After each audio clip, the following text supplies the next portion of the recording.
Vamos conversar agora, Couto, com o professor Evandro Menezes de Carvalho. Ele é professor de Direito Internacional da FGV do Rio de Janeiro. Professor, bem-vindo. Boa tarde, ia falar boa noite, mas ainda são 5h08. Nos conte as suas impressões dessas taxas todas impostas pelos Estados Unidos e as respostas possíveis do Brasil, né?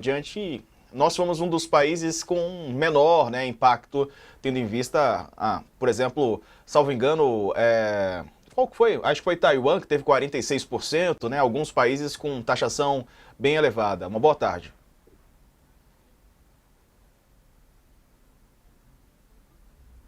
Eu não estou ouvindo o professor.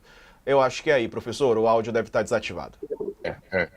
Isso é. Desculpe. Boa tarde, Diego, Couto, Andresa. Espero que estejam me ouvindo bem agora. Né? Eu tinha colocado aqui no mute para não atrapalhar, né? Enquanto eu escutava aqui as opiniões de vocês. Veja, de fato, essa tabela de tarifa de importação do Donald Trump, ela chamou um pouco a atenção porque mesmo países que são aliados dos Estados Unidos, né, que são considerados parceiros, sofreram tarifas bastante elevadas. O que mostra que essas escolhas feitas pelo Donald Trump talvez estejam sendo feitas tendo em conta critérios estritamente econômicos, comerciais e não, vamos dizer assim, considerações de ordem política ou geopolítica na relação com os seus aliados de primeira hora para outros objetivos de interesse nacional dos Estados Unidos, né? Bom, o que se tem comentado, e aqui vocês reforçaram, é que o Brasil, dentro dessa metralhadora tarifária do Trump, foi menos atingido com 10%. Claro que a gente tem que analisar cada país e cada caso segundo a própria balança comercial, quem tem superávit, quem não tem, se justifica aquela tarifa ou não, qual a tarifa aplicada por cada um do país. Então, eu acho que é uma régua, obviamente, é um indício, é um sinal, né, da gente medir aqueles percentuais naquela tabela apresentada por ele, mas é uma régua que não retrata necessariamente as realidades e dificuldades que, eventualmente, cada país pode ter em razão dessa política tarifária do Donald Trump. Esse eu acho que é um ponto importante a ser mencionado. Mas eu acho que o Brasil precisa estar preparado, de todo modo, com as possibilidades à mão para o caso de ter que, sim, aplicar determinadas tarifas ou reagir dentro de um processo de negociação, às vezes até difícil, né? Porque, veja, a impressão que eu tenho é que, às vezes, os analistas, né, dizem assim, ufa, foi 10%. Mas eu me pergunto se essas pessoas que, de fato, dizem, e desse momento, acertadamente, que não é momento do Brasil aplicar uma reciprocidade, uma retaliação diante dessa tarifa, mas eu até me questiono se essas pessoas seriam favoráveis a uma retaliação se a tarifa imposta pelo Donald Trump fosse na ordem de 40% contra o Brasil. Né? 30%, 25%. E aí, serão favoráveis que o Brasil aplique a reciprocidade tarifária ou uma retaliação, ou vão manter o mesmo discurso do tipo, olha, não, calma, enfim. Então, veja, o debate ele tem um certo grau de complexidade, né? E muitas vezes, vou terminar aqui meu comentário, visando inclusive abrir essa mesa de negociação, é preciso envolver setores interessados, né, na exportação do Brasil lá nos Estados Unidos, né, para que façam pressão no governo Donald Trump em relação a algumas dessas tarifas ou setores, ou na iminência de, evidentemente, aplicar tarifas. Então, claro, não é momento agora para colocar mais lenha na fogueira, mas o Brasil precisa estar muito atento, esperto e preparado para os desdobramentos dessa política do Trump. Perfeito. Perguntas, Couto? Acho que, Couto, a gente não estava te ouvindo, agora sim. Diga lá. Uma questão que ficou fora das discussões desde ontem, que me chama muito a atenção, é o enorme déficit comercial que os Estados Unidos têm com a China a cada ano maior, né? A China é o grande credor dos Estados Unidos e a dívida dos Estados Unidos é impagável, né? Na casa dos trilhões de dólares. O que aconteceria se a China, em represália, resolvesse cobrar os Estados Unidos, tudo que os Estados Unidos deve para a China. Veja, a China, ela tem adotado uma política que eu tenho chamado aí de uma diplomacia acupunturista, né? Então, ela tem aplicado uma resposta, né, ou a sua retaliação tarifária em setores específicos, às vezes até setores que são, por exemplo, aliados do Trump, né? No Texas. Então, é aquele tipo de análise muito detalhado, com uma lupa, para avaliar, inclusive, se aquele tipo de política tarifária sobre os produtos estadunidenses seria suficiente para poder causar uma dor, né?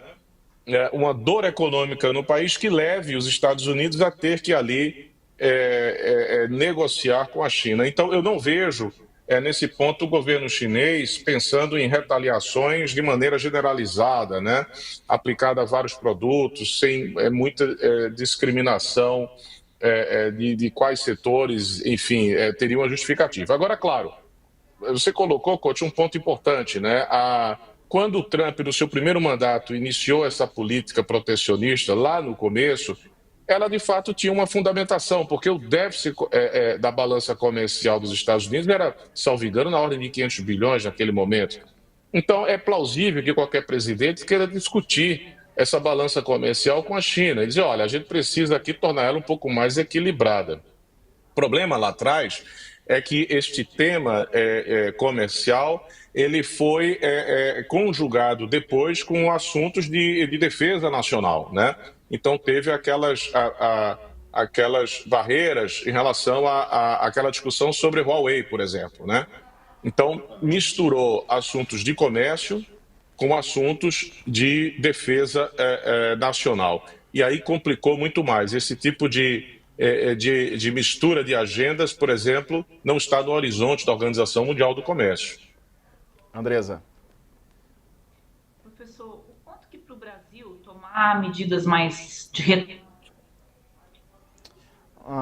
travou o sinal da Andresa, a gente vai tentar restabelecer o sinal. Acho que a Andresa perguntaria sobre a reciprocidade. Vou esperar ela voltar para fazer a pergunta para o professor. Enquanto isso, vamos ver aqui algumas respostas de líderes mundiais. Tem uma reportagem que trata justamente sobre isso. Líderes criticam as taxas do Trump, ameaçam reagir e buscam novos parceiros. O Trump e sua tabela, né? Aqui, ó, a tabela é enorme. Na Europa, a União Europeia está preparada para responder com retaliações, segundo a presidente da Comissão Europeia, Ursula von der Leyen. A União Europeia prepara um pacote de tarifas como resposta às tarifas do aço. A taxa anunciada para a União Europeia foi de 20%. Macron, na França, pediu que empresas europeias suspendam investimentos nos Estados Unidos. Na Espanha, o governo anunciou um pacote de ajuda de 14 bilhões de euros para minimizar os impactos das tarifas de Trump. O primeiro-ministro Pedro Sánchez disse que as tarifas anunciadas pelo Trump não são recíprocas e que ninguém vai sair beneficiado disso. Na Ásia, a China pediu cancelamento imediato das tarifas. Ontem, Trump anunciou a taxação para produtos chineses chegando a 54%. Dá uma olhada aqui na reportagem comigo, pessoal, para a gente continuar vendo as reações mundo afora. Em Taiwan, vai começar a negociação formal com Washington sobre tarifas. As tarifas para produtos de Taiwan é de 32%. Líderes do Japão, Nova Zelândia e Coreia do Sul também criticaram a medida de Trump. O Japão foi atingido com taxa de 24%. Canadá e México, as novas tarifas de Trump não serão aplicadas aos dois países. Por enquanto, a decisão anterior, que criou tarifas de 25% sobre os produtos, permanece em vigor. Professor, te pergunto se isso vai mudar muito a ordem mundial e também aquilo que foi estabelecido pelos Estados Unidos, né? Essa rede de comércio. Os Estados Unidos trabalharam por ela e agora, com o governo Trump, trabalham contra ela, porque se sentem prejudicados. Isso vai mudar muito a maneira como os países se relacionam e comercializam seus produtos? De fato, essa política é um enorme pá de cal, né, na defesa do livre comércio, que tem na Organização Mundial do Comércio a sua instituição promotora e que foi decisiva ali, né, meados da década de 90, na defesa dessa agenda, né, de reduzir as barreiras tarifárias e não tarifárias, promover o livre comércio, engajar os países nisso, né? E claro que esse discurso que é totalmente convergente com o discurso da globalização, que ganha força ali na década de 80, final da década de 80 a 90, tem na OMC uma organização internacional importante.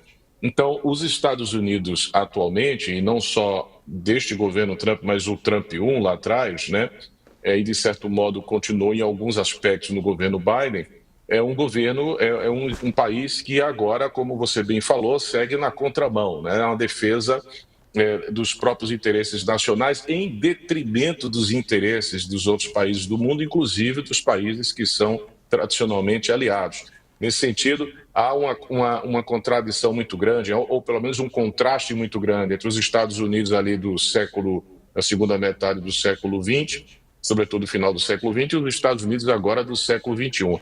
E a OMC paga um preço por isso, como todos nós sabemos, né? O órgão de apelação da OMC está completamente desativado por força de não ter nenhum juiz atuando neste momento, porque os Estados Unidos se opõem a aceitar a indicação dos novos membros. Então, o sistema de solução de controvérsias da OMC fica paralisado e essas atuações do Trump, de fato, são um tiro no coração, né, desse sistema multilateral do comércio. Agora, tem um outro ponto, Diego, se me permite acrescentar, que eu acho importante, porque boa parte dessa política tarifária dos Estados Unidos, do Trump, visa tentar reforçar ou retomar, né, uma agenda de industrialização do país, né? Hoje a China é a maior potência, né, industrial do mundo, já é uma potência comercial, é uma potência industrial e já está em alguns setores se tornando uma potência tecnológica, né? Então, essa política tarifária, ela tem, e o Trump já anunciou isso, né, o desejo, né, dele de fazer com que as indústrias migrem para os Estados Unidos, né? E veja, esse é o meu comentário adicional, apenas uma pimentinha aqui no raciocínio, né? É que esse processo de industrialização, naturalmente, ela tem a ver com as questões internas de economia, de geração de emprego, etc., mas ela também se insere num contexto de um sistema internacional bastante tenso, de conflitos iminentes ou prováveis, possíveis. Então, os países estão se preparando, vamos dizer assim, né, para um eventual conflito mais adiante. Então, precisam de indústrias, precisam estar melhor capacitados para enfrentar um eventual cenário de confronto mais grave. Então, a gente pode fazer esse raciocínio desde assuntos de política comercial básico, de interesses, de setores, etc., né, proteção de emprego, enfim, até mesmo uma discussão sobre o processo de reindustrialização ou de uma nova etapa de industrialização visando a defesa nacional. Como eu disse antes, desde o Trump 1, ele mistura os temas de comércio com temas de defesa e segurança nacional. Verdade. Professor Evandro Menezes de Carvalho, a Andresa está de volta. Andresa, a gente vai falar com o Felipe Salto na sequência, mas faça a sua pergunta. O sinal tinha caído, desculpe. Não se ouviu nada do que eu perguntei ou... Nada. Pode fazer de novo. Tá. Então, vamos lá. O quanto que o Brasil pode perder se adotar uma política de confronto com os Estados Unidos, dado, né, as nossas relações comerciais? Os Estados Unidos são o nosso parceiro comercial prioritário. Uma postura um pouco mais agressiva da parte do Brasil pode ser prejudicial para a gente? Eu acho que, no primeiro momento, é importante evitar retóricas agressivas, né? Isso não ajuda em absolutamente nada. E se tiver que tomar alguma atitude tentando forçar uma negociação, né? Ou pelo menos fazer com que o governo do Donald Trump dê um passo atrás em algumas das suas medidas, etc., é melhor a partir de ações, né? Ao invés de somente discursos, né? Mas ações calculadas, verificar quais são os setores que eventualmente ali o Brasil pode provocar, né, este tipo de reação por parte do governo dos Estados Unidos, reação positiva, né, de voltar à mesma negociação, na medida em que você gera uma necessidade por parte do setor importador dos Estados Unidos daquele produto brasileiro, né, do interesse desse setor dos Estados Unidos de fazer com que o governo Trump não pressione ou não aplique tantas tarifas no Brasil. Daí a importância, foi mencionado aqui, das empresas, né, envolvidas nesse comércio bilateral também fazerem um esforço de diálogo conjunto, não só dos governos. Então, acho que esse é um caminho importante, né? Não retaliar de maneira impensada, nem de maneira geral, ter um cenário muito claro quais setores, de fato, dos Estados Unidos, vamos dizer assim, depende muito do Brasil, e ter essa visão macro, né, da situação para ver onde o Brasil pode provocar, eventualmente, aquela dor calculada, mas que é feita para sinalizar uma certa insatisfação e o desejo de que, através das negociações, elas possam se desenvolver da melhor forma possível. Perfeito. Professor Evandro Carvalho, A revista, rapidinho, coach, para a gente ir para o Felipe Salto. Diga lá. bem rápido. Diga lá. Uma última pergunta. A revista britânica The Economist, que está circulando hoje, tem o Trump na capa, claro, e o título Dia da Ruína. O Trump ontem prometeu fazer a América grande de novo, aquele negócio do MAGA, tudo, vai ser tudo uma maravilha, mais empregos, mais dinheiro e tudo. Mas o senhor não acha que pode acontecer exatamente o contrário e que ontem foi o primeiro dia mesmo da ruína do grande império americano?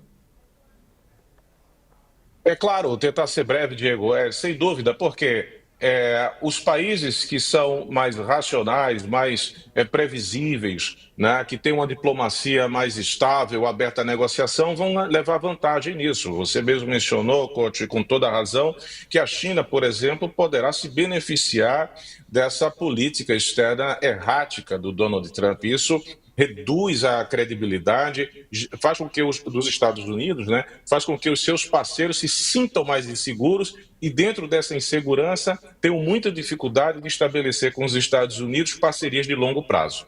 Então, os países que se apresentam como confiáveis para parcerias de longo prazo tendem a se beneficiar dessa política do Donald Trump. Vamos acompanhar, professor. Obrigado, viu, pela entrevista. Um abraço para o senhor. Uma boa tarde. Eu que agradeço. Muito obrigado. Valeu. E olha,